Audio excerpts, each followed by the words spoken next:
welcome to the deep dive. We are jumping straight into a cultural and theological intersection that, honestly, on the surface seems pretty much impossible. Right. You've got this massive, often underground world of electronic dance music, culture, EDMC, and then you have the really focused missionary drive of evangelical Christianity. It really does sound like oil and water, doesn't it? It's an incredible paradox, and one that definitely challenges centuries of religious thinking. I mean, historically, you have dance culture linked with transcendence, altered states, pushing boundaries, often through these late night, sometimes kind of hedonistic events. And that's colliding with a faith system built on, personal conversion, sticking to scriptural authority and moral discipline. Totally different worlds. But the thing is, our sources, and we've got some great ones, deep academic research into these groups, plus this fascinating firsthand account from a major Christian DJ, King Topher, they show that not only have these cultures kind of met, but they're actually thriving side by side. So our mission today is to cut through this complexity, and pretty fast. For you, the listener, we want you to understand the mechanics, like the how and the why evangelicals are justifying using this specific, sometimes controversial music form, house, trance, drum and a bass. Right. And crucially, how they're actively challenging that long-standing, seemingly solid boundary between what we call secular and what we call sacred. Okay, so let's unpack this a bit. The whole discussion really hinges on this central theological tension. How do you actually legitimize a culture, a music form, that has these known associations with hedonism?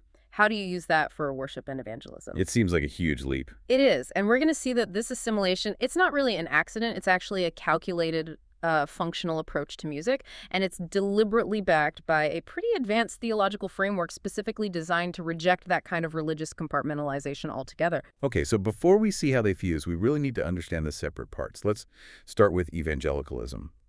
The academic work you mentioned, it roots this movement in 4 key characteristics, right, stemming from those 18th century revivals. Exactly. These 4 pillars, they really define the movement's focus and, importantly, its impulse toward the kind of missionary work we're looking at today. Okay. So first, there's conversionism. That's the absolute necessity of a personal, life-altering change, the born-again experience. Right, the personal decision. Yeah. Second is biblicism. This basically establishes the Bible as the supreme authoritative source for all religious practice and belief. Everything comes back to the Bible. Got it. Third, crucicentrism. This centers the crucifixion of Jesus as the absolute core act of salvation. Everything revolves around the cross. And the fourth one, you said that's key for understanding the EDMC activity. Yeah, that's activism. Okay. Activism translates pretty directly into religious duties, especially evangelism. The evangelical mandate isn't just about internal belief, it's about external application, the duty to actually share the Christian message. So they feel compelled to go out. Exactly. This drive means they inherently can't just stay isolated from culture, even if that culture seems, hostile or alien. They feel they must go to where the people are. We should probably also note there's diversity within evangelicalism because that seems important for which groups feel comfortable in EDMC. The sources mention this tension between, conservative evangelicals and charismatics. Yes, that's a crucial distinction. The charismatics are really the key link here. They are far more experience-oriented. Okay. They stress subjective, immediate experiences believed to be inspired by the Holy Spirit. Things like speaking in tongues, divine healing, maybe prophetic words. And this emphasis on lived, sort of visceral experience provides a really natural theological bridge to the highly experiential nature of electronic dance music itself.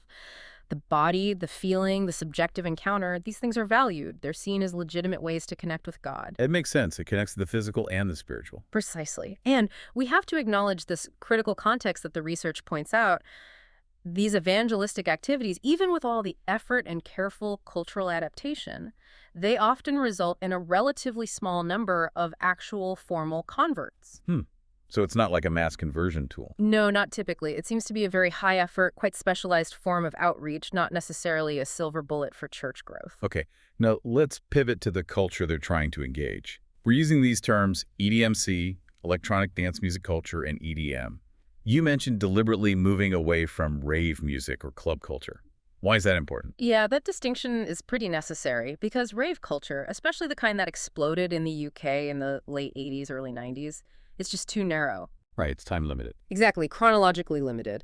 And maybe more importantly, it carries these very specific, historically loaded associations with illegal warehouse parties and definitely recreational drug use, particularly MDMA. Yeah, that baggage. That baggage is too specific for the broader scope of how evangelicals are engaging with this music now. So EDM or EDMC is the bigger picture. Right, it's the umbrella term. It's comprehensive, it's diverse, it covers everything from, faster stuff like drum and bass to the big melodic journeys of trance to the more meditative, repetitive sounds of ambient EDM. Okay. And crucially, the sources show that how people consume this music has become really fragmented and globalized. It's not just about the nightclub anymore. Right. People are listening in cafes, sometimes even in church halls, apparently, and definitely on headphones, on public transport. It's become this pervasive cultural landscape, not just a specific nightlife thing. When you look at the language used within EDMC, the potential overlap with spiritual seeking becomes, well, kind of obvious, doesn't it? Talk about the other. Oh, absolutely. It's striking. The language used by fans, even by scholars studying it, it's full of words like transcendence, liberation, the numinous, the spiritual ecstasy, altered states of consciousness. Mm-hmm. There's even ethnographic research that emphasizes people achieving a kind of natural high or a trance state just through the music itself, the sustained rhythm, without any drugs involved. Wow. So the culture is, in a way, already sort of primed for a message about spiritual elevation or connection. And this inherent sort of spiritual searching brings us right to the core issue that both the academics and the practitioners, like King Topher, are actively challenging this whole sacred versus secular dichotomy. Yeah, this is fundamental. This dichotomy, it's really rooted in Western thought, often traced back to Cartesian dualism, this idea that the spiritual realm and the material world, or God and culture, must be kept strictly separate, compartmentalized. Like two different boxes. Exactly. And the alternative worship groups, which we'll dig into later, they explicitly reject this foundational dualism. They're just not buying it. So they're not interested in keeping religion neatly in its box over here and life over there. Not at all. They focus instead on connection, the idea of a faith that permeates everything, engages with everyday life. They reject the notion that their spiritual life should be separate from their cultural interests, including their taste in music. It's about integration, not separation. Okay, so to really get how bold this engagement with EDMC is, we probably need to look back a bit. The idea of using popular music styles for worship. It's actually ancient, right? Evangelicals have kind of always done this, using music as a functional tool. That functional approach is absolutely key. It treats music less as inherently sacred art and more as a mechanism, a useful vehicle for carrying the message. And yeah, you can trace this way back. Martin Luther, 16th century, he was famous for taking popular folk tunes everyone knew. Right, the pub songs. Pretty much. And just rewriting the lyrics to turn them into hymns the common person could actually sing and recognize. He knew that familiarity would make them stick. Exactly. And that precedent continued. John Wesley, 18th century, did much the same thing, grabbed popular folk songs, slapped Christian messages on them. Okay. But maybe the most audacious example of this functional approach comes from the 19th century with William Booth, the founder of the Salvation Army. Ah, yes, the famous story about setting hymns to popular bar tunes. Champagne Charlie, wasn't it? That's the one, Champagne Charlie. Booth was intensely practical. He just realized the songs people actually knew were the tunes from the music halls and beer halls. To the traditional church folks, this was absolutely scandalous, taking the devil's tunes. Right, pure sacrilege to them. But to Booth, the melody was just a tool. It worked. His hymns were instantly recognizable, singable by the working class people he was trying to reach. So this history really proves that the willingness to use provocative material for outreach isn't some modern invention. It's kind of baked into the DNA of activist evangelicalism. Okay, so that definitely sets the stage for the modern era. And a huge cultural flashpoint was the Jesus People movement in the late 1960s. That seems to have really changed contemporary Christian music. Oh, massively. It was a movement defined by radical assimilation. They just adopted all the features of the youth counterculture, the long hair, the clothes, the language, and very specifically, rock music. Yeah. They did this to connect with hippies, which earned them that nickname, Jesus Freaks. They weren't fighting the culture. They were basically diving right into it, wearing its clothes. And their theology mirrored that, right? Right. It was experiential, matching the counterculture's search for experience. Precisely. They sort of blended countercultural empiricism, that desire to feel things, experience them firsthand, with Pentecostal practices, focusing on the immediate presence of the Holy Spirit. Okay. And this led to this really stunning declaration. They basically viewed Jesus as the ultimate trip beyond marijuana and LSD, safe, satisfying, and spiritual. Wow, that's bold language. It is, and it's a powerful parallel to the kind of transcendental goals you hear people talk about in EDMC seeking altered states, but finding them in faith instead of substances. So the Jesus people already showed that link between experiential Christianity and the sort of transcendent power of music in a secular context, way before house music even existed. Definitely.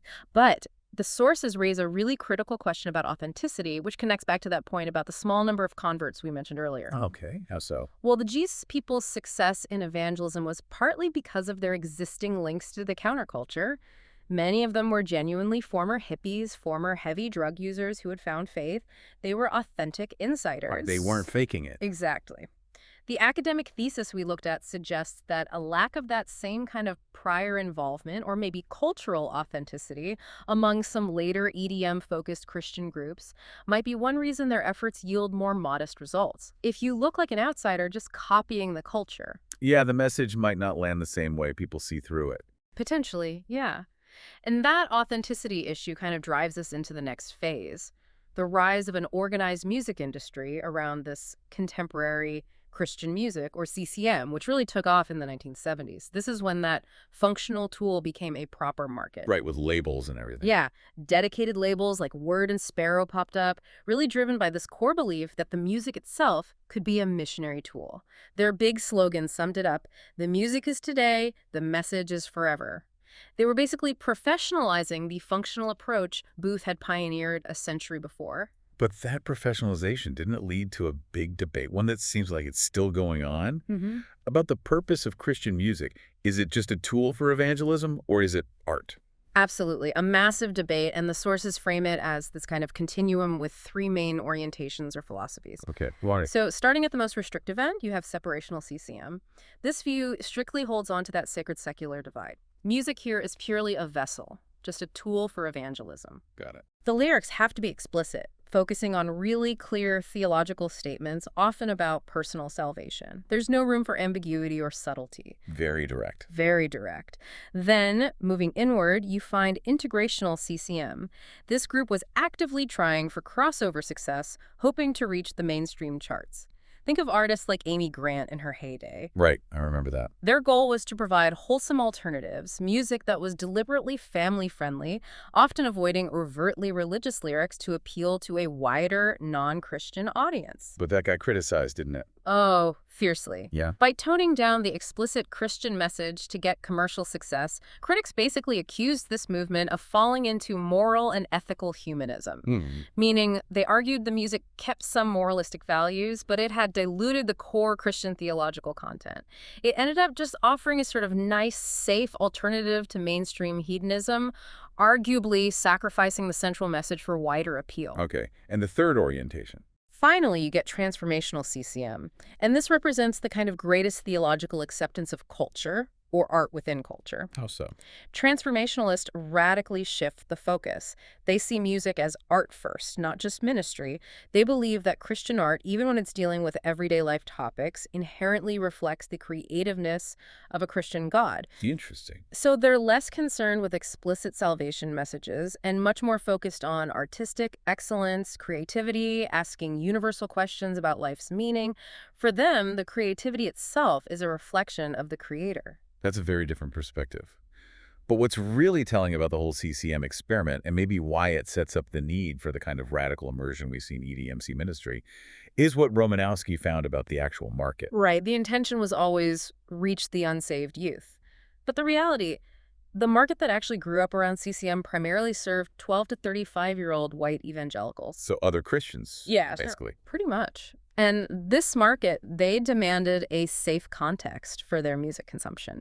They wanted music that was sanitized, free from any hint of sex, drugs, violence, anything associated with mainstream pop culture. So that demand for safety actually created a kind of self-segregation. They weren't really reaching out much at all. Exactly. It became more about reinforcing the bubble than bursting it. So if the CCM market created this demand for safe context, King Topher seems to be just smashing that idea completely and jumping straight into the fire. Which brings us nicely to the contemporary stuff, right? Section 3. Yeah, exactly. If the history shows CCM sort of struggling to balance the message with cultural relevance, King Topher is like the modern full immersion answer. We're talking about Topher Jones, known as King Topher. He's a genuinely successful DJ and producer. He has serious secular credentials, like 180 million streams on Spotify, was even briefly signed to Republic Records. Wow, that's the same label as Taylor Swift, right? Big time. Big time. So he knows the industry inside out. He grew up in Indiana, loved dance music, started DJing when he was just 15. And his core belief, his mandate, is pretty radical. He believes Christians have the ability, maybe even the responsibility, to shape culture, not just react to it or hide from it. Right. He actually expressed real frustration with that common Christian tendency to just dismiss or trash industries like the music industry that seem dark or secular. So what's his specific ministry? Rave Jesus. Yeah, Rave Jesus.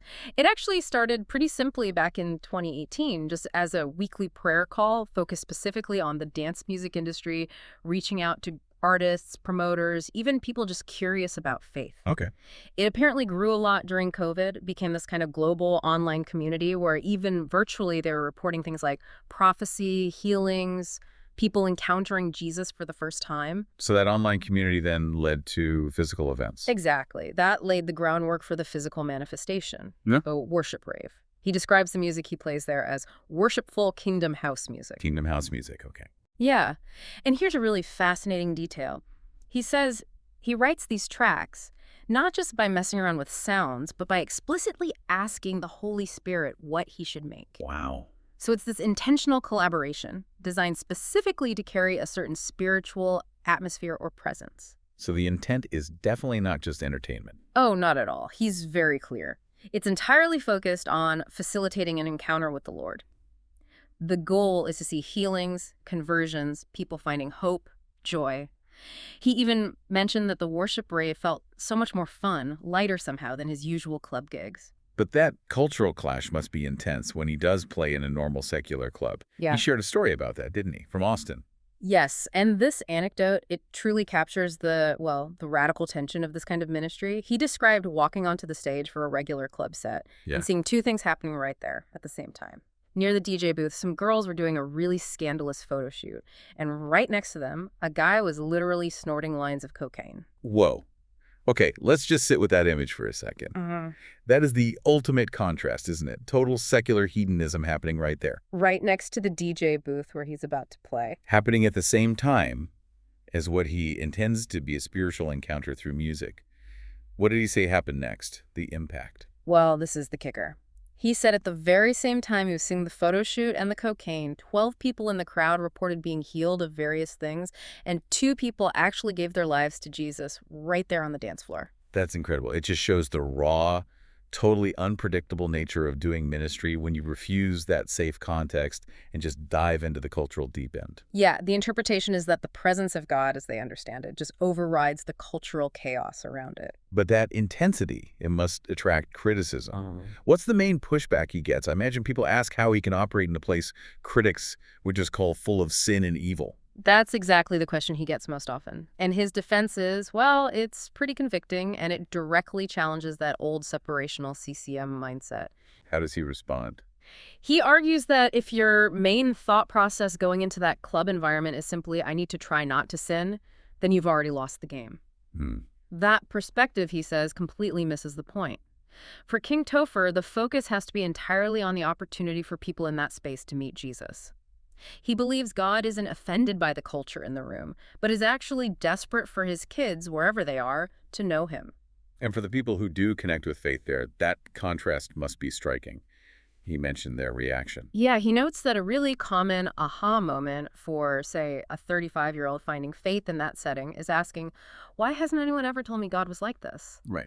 The experience of purity and power through the music just shatters their preconceptions of faith being dull or cold or just about rules and restrictions. And this whole approach, this diving into the dark places, it lines up with some kind of prophetic image he mentioned about an owl. Yes, that was fascinating. King Topher connected his role to a specific prophetic word someone apparently gave about Bethel Church's symbolic mascot changing from an eagle to an owl. And this isn't just like a quirky detail. He sees it as the philosophical justification for this kind of deep cultural immersion. Okay, explain the symbolism there. Eagle versus owl. Well, the eagle is often seen as symbolizing prophetic vision, but maybe looking down from a high, somewhat detached perspective. Wait, above the fray. Exactly. The owl, conversely, is the bird of the night. So it symbolizes those who can see clearly through the darkness, night vision. It represents being capable of confronting hidden things like eating snakes, which in that context symbolizes deliverance, setting people free.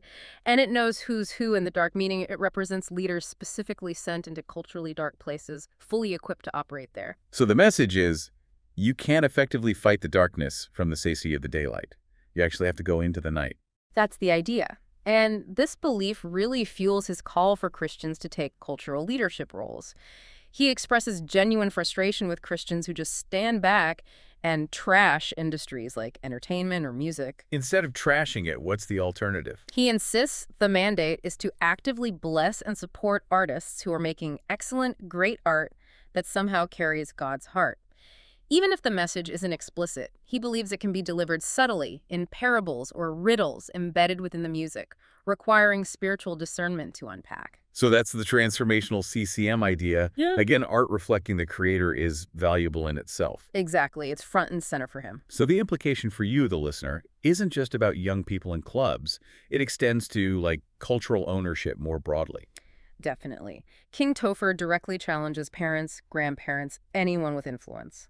If you want culture to change, you have to engage. That means using your influence, maybe even your finances, to actively support the artists who are creating the kind of music or art you want your kids and grandkids to consume. Right. Don't just wait to complain about the mainstream. Exactly. You have to proactively shape the culture by supporting the alternatives. It's a direct rejection of that passive, safe context model that ultimately limited the reach of the CCM industry. Okay, now to really grasp the deep theological justification evangelicals are using for engaging with EDMC, we need to look at the alternative worship movement. This seems to have laid the intellectual groundwork for groups like Rave Jesus. And the pioneer here was something called the 9 o'clock service, or NS, starting way back in 1986 in the UK. Yeah, NS in Sheffield is really seen as the historical ground zero for this whole alternative worship thing. And they were incredibly radical in their assimilation of culture. How so? Well, their services explicitly, intentionally mimicked nightclub environments. They use house music, sophisticated visuals like multiple video screens, computer-generated graphics. Ambient EDM was often playing constantly underneath prayers or teaching. So they weren't just like playing a couple of contemporary songs. They were engineering the whole atmosphere using the language of the club. Totally. They even created this high ritual event they called the Planetary Mass. It apparently combined things like sustained contemplation, incense, traditional Gregorian chants, but then saturated the whole space with synth music and lighting effects to create what they termed a virtual reality. Wow. The explicit goal was to suggest that a profound, maybe non-traditional form of spirituality could be accessed right there through the consumption of EDMC itself. That intentional choice raises a really important question. Why EDMC? Why did these pioneers choose that over, say, Christian rock, which already existed as a kind of safe Christian alternative by then? That's a great question, and the academia sources point to a scholar named Angier who made a really clear distinction. She suggested that using secular EDM was actually preferable to using secular rock music. Why? Because rock, she argued, carries really heavy cultural baggage specifically, associations with rebellion, confrontation, anti-authoritarianism. Right. And this baggage often makes Christian rock seem like a poor reflection of the real thing. It can feel sanitized, maybe a bit inauthentic compared to secular rock. Whereas EDM is perceived differently. It doesn't have that same baggage. Apparently so. EDM, especially instrumental house or trance or tracks with simple, uplifting vocal hooks, is described as a whole different kettle of fish. It's seen as highly participatory, collective, communal.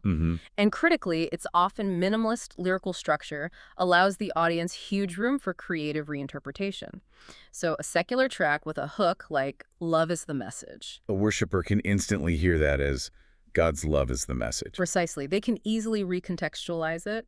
The music itself, because it's often repetitive, hypnotic, emotionally transcendent, is seen as highly compatible with the Christian desire for collective worship and spiritual connection. So the surrounding culture already accepts the music as a vehicle for transcendence, and these groups just sort of redirect the focus of that transcendence towards God. That's a great way to put it. And this redirection, it's philosophically justified by the movement's really core theological framework, incarnation theology. This is where they definitively move beyond that old sacred-secular split. Okay, explain that. How is incarnation theology, the idea of God becoming flesh in Jesus, used to legitimize playing, I don't know, Fatboy Slim in a worship context? That seems like a stretch. It's a really powerful philosophical move, actually. The theology basically argues that because God chose to become incarnate, to enter the material, physical, messy human world, then humanity and its creations, including culture and art, are inherently capable of being vehicles for the divine. They use this metaphor that popular culture should actually resource the culture of worship.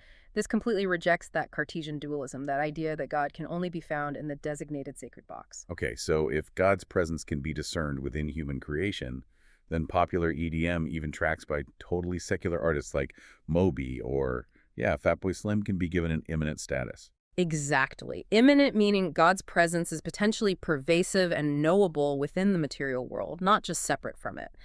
The creativity, the beauty, the emotion in the music are seen as reflecting the inherent creativity of God the Creator. Therefore, using secular EDM isn't seen as adopting the devil's music. It's framed as recognizing the creator's fingerprint on human artistic achievement. You transform the secular into the spiritual simply through the context and the intention of the listeners. But doesn't that run a massive risk of, syncretism? Blurring the lines too much? If Moby's music gets this immanent status, where's the boundary between just celebrating human creativity and actually confusing it with a divine message? That is the absolute perpetual tension of this kind of transformational Christianity. It's a valid concern. The proponents would argue the distinction lies in the application and the intention. They'd say they are borrowing the form of the music and the experience it generates, but they are still retaining the core Christian message. The underlying belief is that the music's immanent power facilitates the encounter, which is then consciously directed towards Christ. They believe they're not sacrificing truth, just clothing it in a culturally accessible language, much like Luther used familiar folk tunes. Right, back to Luther. And this intense effort to appear culturally relevant, it also seems to affect how they approach direct evangelism. They seem aware of how the traditional church is often perceived negatively. Oh, very aware. Aware that it's often seen as dull, cold, formal, maybe even manipulative. And that awareness definitely shapes their strategy. These alternative worship groups often consciously downplay any overt evangelistic agenda. They might prefer to describe what they do as worship evangelism, meaning non-Christians are invited simply to come and observe the relationship the worshipers seem to have with God. The hope is they'll be attracted by the authenticity of the worship itself. There's usually no hard sell, no altar call in the traditional sense. So the radical use of popular EDM is actually strategic in that sense, too. It helps make the church experience seem exciting, relevant, open-minded, less threatening to outsiders. It seems entirely strategic. The evangelism is intended to happen more as a kind of byproduct of the immersive worship experience, rather than being the explicit root cause. They use cultural immersion partly to preempt all that negative baggage associated with church. It's still a missionary agenda, whether it's overt or slightly hidden, but it prioritizes organic encounter over programmed conversion, maybe trying to avoid the pitfalls that led to that moral humanism critique of earlier CCM, #tag outro. Wow. Okay, so what we've really unpacked today, it stretches from the, 19th century scandal of using saloon songs all the way to a modern worship rave happening literally alongside a cocaine photo shoot. It shows this profound and actually quite consistent strategy within activist evangelicalism. Using EDM isn't just random, It's clearly a sophisticated, functional, and theologically grounded move. Yeah, the shift seems really clear. Evangelical engagement today, at least in these contexts, it's much less about just forcing traditional Christian lyrics onto whatever beat is trendy, the old separational CCM model. Yeah. It seems entirely more focused on leveraging the inherently transcendent experience that the music itself provides and the culture surrounding it to try and foster an authentic, maybe more embodied spiritual encounter. And that cultural immersion, that's the liquid church idea in action, isn't it? Faith lived out in relationships and networks, often outside traditional church walls. And the key justification is that incarnation theology, which explicitly throws out the sacred-secular divide. Exactly. And modern practitioners like King Topher really demonstrate this radical willingness to prioritize the potential for spiritual encounter over the fear of cultural contamination. They're willing to get their hands dirty, so to speak. Which brings us back to that core tension that plagued the CCM industry. The music as art versus the music as a tool. It seems like it's resurfaced here in this new sonic landscape. It really has, because if music, like EDM, is viewed through that transformational lens as reflecting the brilliance and the ultimate creativity of God, then does pursuing artistic excellence in that music inherently carry a kind of prophetic message, even if there are no explicit lyrics? Could that achieve the parable effect King Topher was talking about, where the art itself speaks? Potentially, if the goal shifts from how many souls did we save with this specific song towards something like, did this piece of music authentically reflect the brilliance and creativity of the creator? Well, that raises a pretty provocative question for you, the listener, to think about. If this cultural engagement is truly rooted in that sense of God's immanence, God's presence in creation, does artistic excellence itself become an essential, maybe undeniable act of worship? And perhaps even a viable form of evangelism in its own right. If God is truly present in all creation, then maybe the highest quality art, regardless of its explicit message, is already doing some essential spiritual work just by being excellent. Perhaps. Definitely something to think about long after the bass drops and the lights eventually come up. Thanks for diving deep with us today.